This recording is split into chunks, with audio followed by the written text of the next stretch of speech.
بسم اللہ الرحمن الرحیم۔ RFI ٹاک کے ساتھ میں ہوں نصرت مرزا، اور میرے ساتھ جو ہیں ہمارے بہت اچھے دوست سید حسن حبیب صاحب ہیں، جو سابق سفیر ہیں، اب پروفیسر بھی ہیں، IUBM میں پڑھاتے ہیں IR بچوں کو، اور انتہائی نفیس شخصیت کے مالک ہیں۔ آج ہم سے جو گفتگو کرنے جا رہے ہیں وہ افغانستان اور پاکستان کے جو تعلقات ہیں اس پر گفتگو کریں گے، کیونکہ افغانستان نے بہت زیادہ جو ہم پر جو وار کرنے شروع کر دیے ہیں، وہ نہ صرف یہ ہے کہ وہ دہشت گردوں کو پال رہے ہیں، بلکہ جو TTP کو بھی اپنے یہاں پناہ دے رہے ہیں، اور اس کے علاوہ وہ بلوچوں کو بھی دے رہے ہیں، اور ایران بھی دے رہا ہے، اور بلوچوں کو اور افغانی بھی دے رہے ہیں۔ تو ہمارے خلاف حالانکہ یہ بات ایران کو سمجھنی چاہیے کہ اگر ہمارا بلوچستان جاتا ہے تو ان کا سیستان بھی جائے گا، کیونکہ ان کے پلان کا حصہ ہے۔ ہم یہ بات بہت پہلے 2013 سے کہتے آ رہے ہیں۔ جب ہم نے سچ TV جوائن کیا تھا تو سب سے پہلے ہم نے یہی پروگرام کیا تھا کہ یہ جو کرنل پیٹر راف پلان ہے، یا یونین پلان ہے، یا کلین واش پلان ہے، یا جو بائیڈن پلان ہے، اس کا ایک بہت سارے نام ہیں، تو وہ اسی پلان کا حصہ ہے کہ جس میں کہ گریٹر اسرائیل ہوگا، اور وہ ایران کو چھوٹا سا ملک بنا دیا جائے گا، اور پاکستان کو بھی چھوٹا ملک بنا دیا جائے گا۔ اور 2006 کی میری کتاب جو ہے چھٹی عرب اسرائیل جنگ میں بھی اس نقشے کو ہم نے شائع کیا ہے۔ تو اب جو ہے اس وقت جو ہے زیادہ زور اس وقت ہم بھی کہہ رہے ہیں کہ افغانستان سے پاکستان پہ حملے کیے جا رہے ہیں، تو حسن حبیب صاحب سے گفتگو کرنا چاہتے ہیں کہ یہ کیا سمجھ میں آپ کی بات آ رہی ہے؟ جی بہت شکریہ۔ سب سے پہلے تو یہ کہ ایک تواتر سے ہم دیکھ رہے ہیں کہ حملے شروع ہو گئے ہیں، پاکستان کی سرحد پہ کر رہے ہیں، بمباری ہو رہی ہے، FC کے ہیڈ کوارٹر پہ حملہ ہو رہا ہے، پاکستان کو کارروائی کرنی پڑی۔ تو یہ بہت قریب ایک آدھ ہفتے میں ایک تواتر سے کارروائیاں ہو رہی ہیں، جس کی بنیادی وجہ یہ نظر آتی ہے کہ طالبان کی یا تو نیت ٹھیک نہیں ہے، وہ TTP کو قابو نہیں کر سکتے، یا وہ چاہتے ہیں کہ کچھ نہ کچھ چلتا رہے اور اٹینشن جو ہے کہیں اور رہے۔ یہ اب ان دونوں کے بیچ میں کہیں حقیقت ہے۔ یہ کیوں کیا جا رہا ہے؟ ایک وجہ تو یہ ہے کہ شاید اس میں بیرونی ہاتھ ہے، اور دوسری صورتحال یہ ہے کہ کہیں افغانستان اپنی اندرونی خلفشار کو، اپنی کمزوریوں کو ہماری طرف شفٹ نہ کر رہا ہو کہ بھئی یہ ہیں، کیونکہ افغانستان میں دیکھیے نئے ایلیمنٹس آ گئے ہیں۔ طالبان کو اقتدار تو مل گیا ہے، لیکن اس کے ساتھ IS کا بھی ایلیمنٹ موجود ہے، TTP موجود ہے، پھر ان کے اپنے جو ہیں موومنٹ، اس میں وہ بلوچوں کو بھی سپورٹ کرتے نظر آتے ہیں۔ پاکستان نے حملہ کر کے وہاں بلوچوں کے خلاف بھی کارروائی کی، اور ابھی ریسنٹلی جو بومبنگ کی جس کی امریکہ نے بھی ویلکم کیا، بلکہ پاکستان کی سپورٹ کے بارے میں کہا ہے۔ تو یہ سب صورتحال ایسا لگتا ہے کہ جیسے طالبان کا یا تو اپنے ملک پہ کوئی کنٹرول نہیں ہے، اور اس کی ایک وجہ یہ بھی ہو سکتی ہے کہ ان کے پاس ریسورسز نہیں ہیں، ان کے ہاں فوڈ سیکیورٹی کا مسئلہ ہے، اور بہت سارے مسائل ہیں۔ تو اور پھر ان کے اپنے ہیومن رائٹس صاحب کے میں ایک ایشو ہیں۔ بات آپ سے کہنا چاہتا ہوں کہ یہ آپ کی باتیں سب صحیح ہیں، یہ اضافی ہے، لیکن میری رائے یہ ہے کہ جس وقت یہ دوحہ معاہدہ ہوا تھا تو اس میں ایک سیکریٹ معاہدہ بھی ہوا تھا، جس کو میں نے ہی پکڑا تھا کہ بھئی ایک سیکریٹ معاہدہ ان کے درمیان ہوا ہے، یہ بتاؤ کیا ہوا۔ تو میں نے سارے جو بڑے بڑے لودھی صاحب ہیں، جو ہمارے جو سابقہ وزیر دفاع رہے ہیں، میں نے ان سے سوال کیا، تو انہوں نے مجھ سے الٹا سوال کیا کہ آپ یہ سمجھتے ہیں کہ طالبان جو ہیں وہ امریکہ کے قبضے میں آ گئے تھے لڑائی کے بعد؟ میں نے ہاں ایسا ہی ہے۔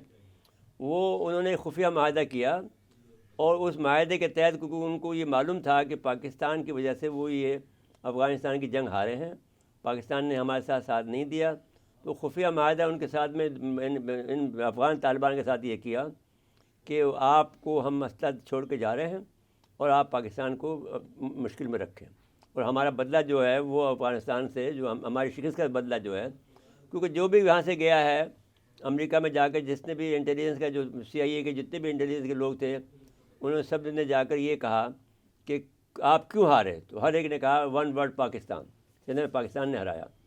تو انہوں نے خفیہ معاہدہ یہ کیا، اور اس کی وجہ سے جب یہ 31 اگست کو جب یہ لوگ گئے ہیں 30 کو، یہ تو 2021 کے، تو پھر سارا اسلحہ چھوڑ کے چلے گئے۔ پہلے یہ ہوتا تھا کہ ہمیں دے جاتے تھے، ویتنام کا اسلحہ بھی انہوں نے ہمیں دیا، پہلے جب روس گیا تھا تو اس کا اسلحہ بھی انہوں نے دیا۔ اب اس دفعہ انہوں نے ٹینک بھی، بڑے جدید ٹینک جو تھے، جو ہمارے پاس اب اس کے مقابلے میں خالی ٹینک ہے، وہ اتنا جدید نہیں ہے جتنا کہ یہ ٹینک چھوڑ کے گئے ہیں۔ اپاچی ہیلی کاپٹر چھوڑ کے چلے گئے ہیں, بہت کچھ چھوڑ کے چلے گئے ہیں, ان کے لیے گولہ بارود چھوڑ کے چلے گئے ہیں, اور ان کو کہہ رہے ہیں کہ یہ مرمت کر کے صاحب افغانی کتنے بڑے ہائی ٹیک جانتے ہیں, وہ ساری چیزوں کو تیار کر کے وہ لڑنے کے لیے تیار ہیں. تو یہ پاکستان کے لیے ایک تو ہم یہ بات کہنا چاہتے ہیں, اور اس کی بات کی تشہیر بھی ہونی چاہیے, تو ہم آپ کے ذریعے سے کرنا چاہتے ہیں. اس پر آپ سب بتائیے. دیکھیے, جہاں تک اسلحہ چھوڑنے کا سوال ہے, یہ واقعی ایک بہت بڑا مشکل سوال ہے کہ امریکہ کی کیا نیت تھی. یہ بھی ہو سکتا تھا کہ پاکستان کو دے دیتے, دوسرا آپشن تھوڑا مہنگا تھا, لیکن وہ یہ تھا کہ اس کو واپس لے جاتے. ہونا تو آئیڈیلی یہ چاہیے تھا. دیکھیے, روس نے بھی ہتھیار چھوڑے تھے, جس کی وجہ سے اگلے 10-15 سال خانہ جنگی رہی. امریکہ بھی یہی شاید چاہتا تھا کہ ریجن ڈی اسٹیبلائز رہے.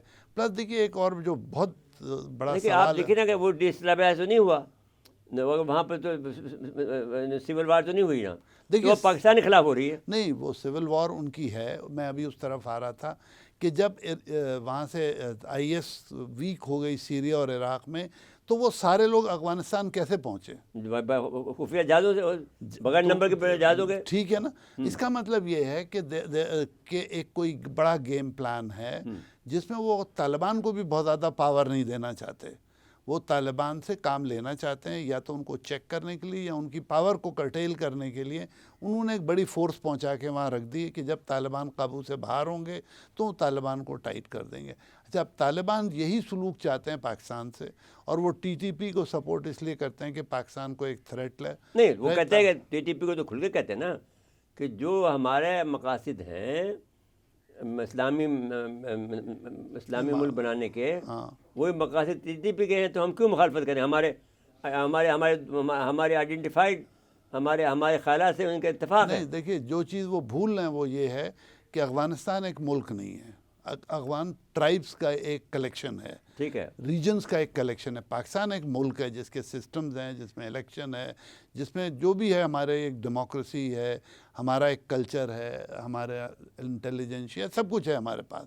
تو ہمیں افغانستان بنانا ہے, افغانستان کا یہ سوچنا کہ ہمیں وہ اپنے جیسا بنا لیں گے, یہ تو بہت دور کی بات ہے. بھائی سوچنے کو کون روک سکتا ہے؟ بھائی صاحب دیکھیں نا آپ, لیکن آپ ایسے جب آیت اللہ خمینی صاحب آئے تو اس زمانے میں وہ یہ بات جنرل حمید گل نے جب ڈی جی آئی تھے مجھے بتایا کہ پہلا حملہ تو ہم پہ انہوں نے کیا کہ صاحب ہم یہاں پر شیعہ اسٹیٹ بنائیں گے پاکستان کو.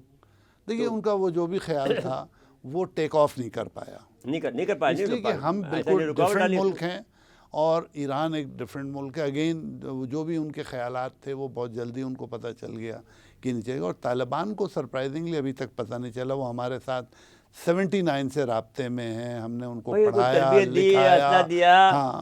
آپ بغیر پاکستان کے نہ روس سے جیت سکتے تھے نہ امریکہ جیت سکتے تھے. جب سب کر کے اگر ان کا یہ ایٹیٹیوڈ ہے تو یہ ایک تو یہ کہ بہت اسٹرینج ہے. ہمیں اپنی پالیسی کو, اپنے خیالات کو تبدیل کرنا ہوگا. ہمارے ہاں ایک غالب اکثریت لوگوں کی ہے جو طالبان کو سپورٹ کر رہے ہیں, ابھی بھی کرنا چاہتے ہیں, لیکن اب وقت آ گیا ہے کہ ہم اپنی پالیسیز کو بات یہ ٹھیک کریں. صاحب, ایک بات تو ہم کر سکتے تھے نا کہ ان کے اندر جو تضادات ہیں ان تضادات کو ہم ہوا دے سکتے تھے. لیکن مسئلہ یہ ہے کہ اگر ہم تضادات کو ہوا دیتے ہیں تو وہ الٹا سول وار ہو جائے گی, سب لوگ ہمارے پاس بھاگ کے آ جائیں گے. بالکل تو ہمارے لیے تو ہم ہر طرف سے نہ جائے باندھا نہ پائے رفتن کہ بھائی کیفیت میں ہم کھڑے ہوئے ہیں. اور دیکھیے, دوسرے ہمیں یہ ضرورت نہیں ہے. ہم بلا وجہ افغانستان میں, دیکھیے افغانستان ایک دلدل ہے, جتنا ہم اس میں گھسیں گے اتنا نکلنا مشکل ہو جائے گا. اور جس نے بھی افغانستان میں انٹرفیئرنس کیا, لیکن آپ بات کر لیں تو اس بات کو چھوڑ کر دیکھیں نا, اب آپ سرحد کے اوپر حملہ کر رہے ہیں, 8 افراد کو ہم نے ہلاک کیا. جی بالکل. اب یہ تو آپ نے سرکاری طور پر حملہ کیا ہم پہ, پھر آپ نے دوسرا حملہ کر دیا ہمارے ایف سی کے ہیڈ کوارٹر پر. ٹرو. وہ بھی ہم نے آپ کو جواب دیا. جی. آپ یاد کریں کہ یہ ایوب صاحب کے زمانے میں انہوں نے ہم پہ حملہ کیا تھا. جی ہاں, وہ 60s کے اندر, 50s میں بھی کیا تھا. 50s میں بھی کیا تھا, 60s میں بھی کیا تھا. اور وہ پھر ہم نے ان کو بہت مارا, پھر جا کے پھر یہ سیدھے ہوئے.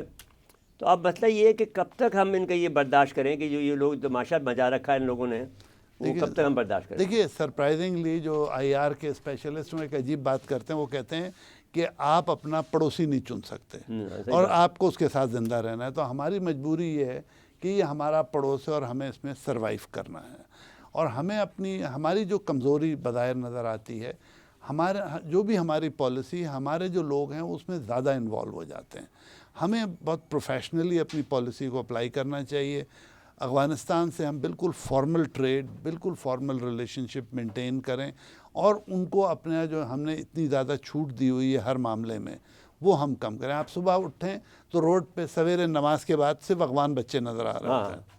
ہمیں اس طرح کی ان کی فریڈم کٹ کرنی چاہیے. جیسے پچھلی دفعہ آپ کو یاد ہوگا کہ جو انڈاکیومنٹڈ افغانی تھے جب ہم نے ان کو بھیجا کتنا ہنگامہ ہوا. تو ہم نے تو صرف انڈاکیومنٹڈ بھیجے تھے نا، ہم نے وہ بھیجے تھے جو اللیگل تھے، جن کا ہمیں پتہ نہیں تھا. اگر ہم اسی طرح کی اپنی پالیسی دوبارہ سارے اسٹیک ہولڈر بیٹھیں، اس میں فوج بھی، سول بھی، جوڈیشل بھی، سب، اور ہم ایک پالیسی بنائیں، جیسے نیکٹا کے انڈر میں ایک پالیسی بنے جس پہ ہم اسٹرکٹلی عمل کریں کہ اب ہم نے افغانستان کے ساتھ ابھی کرنا تو مسئلہ یہ آ رہا ہے نا کہ پاکستان جو ہے وہ اپنے سیاسی الجھنوں میں پڑا ہوا ہے. پنجاب کے معاملات بڑے بگڑے ہوئے ہیں.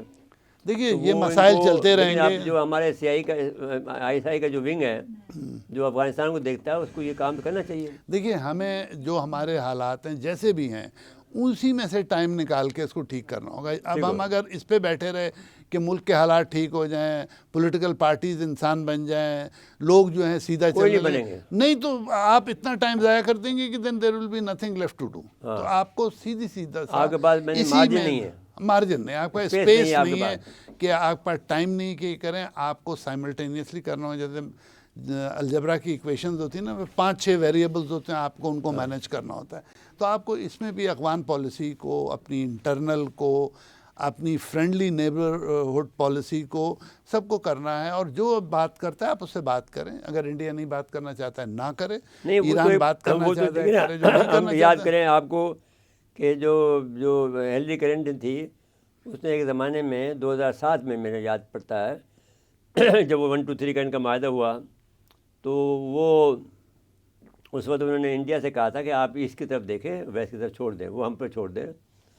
تو وہ ان کا کہنا یہ مطلب تھا کہ آپ چین کو دیکھیں، آپ اس کو چین کو طرف، چین کے ملیشیا، سنگاپور، فلپین، ان کو دیکھیں. ہاں تو اور پاکستان کو ہم نمٹ لیں گے. پاکستان کو جایا انہوں نے. اب اس سے بھی ظاہر ہوتا ہے کہ افغانستان سے اور ایران کی طرف سے جو حملے ہوئے ہیں اس میں یہ اندازہ ہوتا ہے کہ وہ ہمیں ویسٹ کی طرف سے رجوع کرا، وہ جان بوجھ کے رجوع کرا رہے ہیں. ان کو فالس انفارمیشن دی ہوگی ایرانیوں کو، انہوں نے بھی حملہ کر دیا، جواب میں ہمیں حملہ کرنا پڑا. انہوں نے دیا پکیتا میں اور خوست کے اندر جو ہے ان کے آدمی بیٹھے ہوئے ہیں TTP کے، ہم اس پہ حملہ کرتے ہیں تو کہتے ہیں صاحب بچوں کو مار کے آگے، عورتوں کو مار کے آگے، جھوٹی باتیں کر رہے ہیں جو. جی تو دیکھیے یہ بات ٹھیک ہے، ہو سکتا ہے کہ میں اصل میں جو کانسپریسی تھیوری کو زیادہ نہیں مانتا ہوں. دشمن کا کام ہی ہے کہ آپ کو ڈی اسٹیبلائز رکھے، آپ کو مجبور کرے کہ آپ غلط جگہوں پہ دیکھیں، بجائے اس کے کہ آپ ڈیولپمنٹ پہ جائیں، اپنے عوام کی فکر کریں. وہ آپ کو مصروف رکھنا چاہتے ہیں. اور یہ ہمارا کام یہ ہے کہ ہم اس طرح کی کسی بھی چیز کو چیک کریں، اپنی پالیسی کے مطابق اس کا جواب دیں. اور ہم وہ کر رہے ہیں، یہ نہیں کہ ہم کر نہیں رہے، لیکن ہمیں میرے خیال میں تھوڑی سی زیادہ محنت کی ضرورت ہے، جس میں ہم اپنے لوگوں کی ڈیولپمنٹ کی طرف توجہ دیں. جو اس وقت ہمارے پاس خاص طور پہ نوجوان بہت بڑی تعداد میں ہیں جو بالکل سمجھیں کہ ایملیس گھوم رہے ہیں، جیسے کشتی ہے جس کا کوئی رخ نہیں ہے. اور یہی وہ لوگ ہیں جو بہت آسانی سے پروپیگنڈا کا شکار ہو جاتے ہیں، چاہے وہ پولیٹیکل ہو، چاہے فائنینشیل ہو، چاہے جس طرح کا بھی ہو. ایک بڑی تعداد آپ کے یہاں سے لوگوں کی باہر جا رہی ہے. اور ہماری کوئی پالیسی ایسی نہیں ہے کہ ہم اپنے برین ڈرین کو یا سلو کریں یا ان کی واپسی کا انتظام کریں. دیکھیے چائنا کا بیسٹ ایگزامپل ہے. پہلے چائنا سے ہر آدمی بھاگ رہا تھا، پچھلے 10-12 سالوں میں وہ سارے لوگ واپس آ رہے ہیں. اب انہوں نے 20 سال یورپ میں گزار لیا، ان کے پاس تجربہ ہے، انہوں نے ٹیکنالوجی سیکھی، انہوں نے وہاں ریسرچ کی ہے. چینیوں نے ان کو اچھے پیکج دے کے اٹریکٹ کر لیا ہے. اب ان کے ایک دم چائنا کی جو ٹیکنالوجیکل ڈیولپمنٹ، پیسے بھی آئے ہیں، وہ پیسے بھی ویسے بہت آئے ہیں. تو اب آپ دیکھیے کہ اسی طرح ہمیں اب ہمارے یہاں کیا ہے کہ جو ہمارے بیچارے لوگ باہر جاتے ہیں، جو پیسے بھیجتے ہیں یا لوگ اس کو کھا پی جاتے ہیں، اس کو استعمال نہیں ہو رہا. اب $2-2.5 بلین $3 بلین ہر مہینے ریمیٹنس آتی ہے. وہ جاتی کہاں ہے؟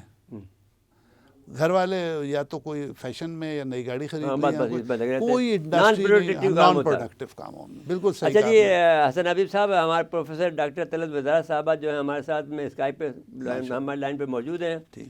پروفیسر ڈاکٹر طلعت وزارہ صاحبہ، السلام علیکم. وعلیکم السلام مرزا صاحب. آپ کو خوش آمدید کہتے ہیں. ہمارے ساتھ سید حسن حبیب صاحب ہیں, سابق سفیر ہیں, اور آج کل IUB میں پڑھا رہے ہیں. آپ واقف ہوں گے ان سے. میرے کلیگ تھے وہاں پہ. جی میں میڈم کے اس میں. جی ہاں, انہی کے ڈپارٹمنٹ میں ہیں. اچھا جی, تو اب ہم بحث یہ ہو رہی ہے ڈاکٹر صاحبہ کہ جو ہماری بہن ہے ڈاکٹر طلعت وزارہ صاحبہ, جو ہم ان کے بڑے مداح ہیں, جب سے ان کا عروج کا دور بھی دیکھا ہم نے, اور اب بھی عروج ہی ہے, اب تو استادوں کے استاد ہیں. تو میں آپ سے, ہم یہ بحث کر رہے تھے کہ افغانستان سے پاکستان پر حملے ہو رہے ہیں, TTP الگ کر رہی ہے, بلوچوں کو الگ پناہ مل رہی ہے, اور ابھی یہ ریسنٹلی یہ ہوا ہے کہ طالبان نے خود اپنے سرحد سے, جو کہ ایک خاص جگہ سے انہوں نے جو آدمی آئے تھے, 8 افغانیوں کو ہلاک کیا طالبان کو, اور 16 زخمی ہوئے ہیں. تو اب یہ کیا وجہ آپ کے سمجھ میں آتا ہے؟ خود آپ بھی تو پشتون ہیں, تو آپ بتائیے یہ کیا چکر کیا ہے یہ کہ افغانی ہمارے پیچھے نہیں چھوڑتے. ہم ان کی مدد بھی کر لیا, سوویت یونین سے ان کو جتایا, امریکہ سے ان کو بچایا, لیکن اس کے باوجود ہمارے پیچھے لگے رہتے ہیں. جی, آپ کو یاد ہوگا کچھ عرصے پہلے جب امریکنز کو افغانستان سے نکال دیا گیا تھا تو انہوں نے پاکستان کی ایک پچھلی حکومت سے کہا تھا کہ ان کو فوجی اڈے دے دیے جائیں. اس حکومت نے انہیں منع کر دیا فرملی. تو پھر انہوں نے کافی ناراضگی کا اظہار کیا, لیکن سوال یہ پیدا ہوتا ہے کہ انہیں اڈے چاہیے کیوں تھے. جہاں تک میں نے اس سبجیکٹ کو ریسرچ کیا ہے, مجھے لگتا ہے کہ امریکہ اس خطے میں جنگ چاہتا ہے. وہ چاہتا ہے پاکستان کو, ایران کو اور افغانستان کو جنگوں میں الجھائے رکھے.